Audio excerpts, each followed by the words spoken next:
So like I said, communication, we communicate effectively and a lot in my family. So when things are changing in my understanding, she's there. So it's not like I discovered things. No, we made up our minds when we were getting married that we're going to discover things together. In fact, it's that serious that I don't go to any country for the first time if she's not coming. If I'm going to a new country, she's got to be there with me. So all the countries I've been to, she's been there. If I'm going to a conference where I'm going to learn, she comes to that conference because she needs to hear what I'm hearing. If I'm discovering new things, she's there to discover them with me. So when I'm transiting in ministry, we're transiting together. It's never been a challenge because of effective communication. Same thing with our kids. We take them along. They know all that I'm doing right now. They understand this message I'm preaching. They can take anybody on to the list of them because they understand what I'm teaching. So we're able to carry everybody effectively because of communication. Okay.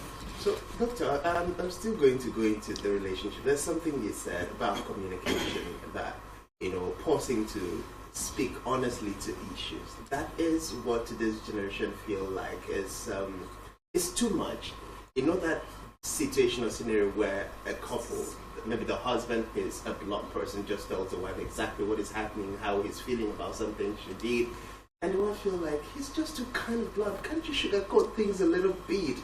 I mean, has there ever been a point in your marriage that you had to sugarcoat things just to make sure your wife doesn't feel hurt because what is happening is exactly what you're putting on? Okay, well, there's a sugarcoating aspect, but that's not what I do. The Bible says, deal with women according to knowledge. Deal with them according to knowledge. That means you must be able to study your wife so well to understand her disposition, to understand the way her mind works, to understand the way her emotions, her psyche works, to be able to know how to communicate issues. That's critical.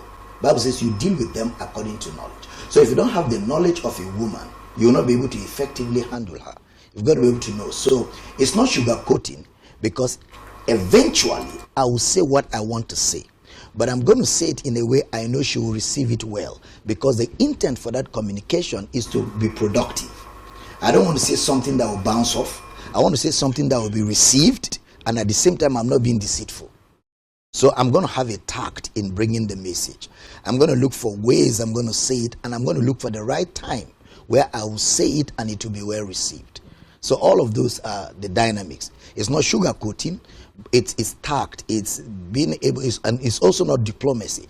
It's just know the person enough to be able to know when to say what, how to say it, for it to be well received, so that the intent for saying it can be achieved.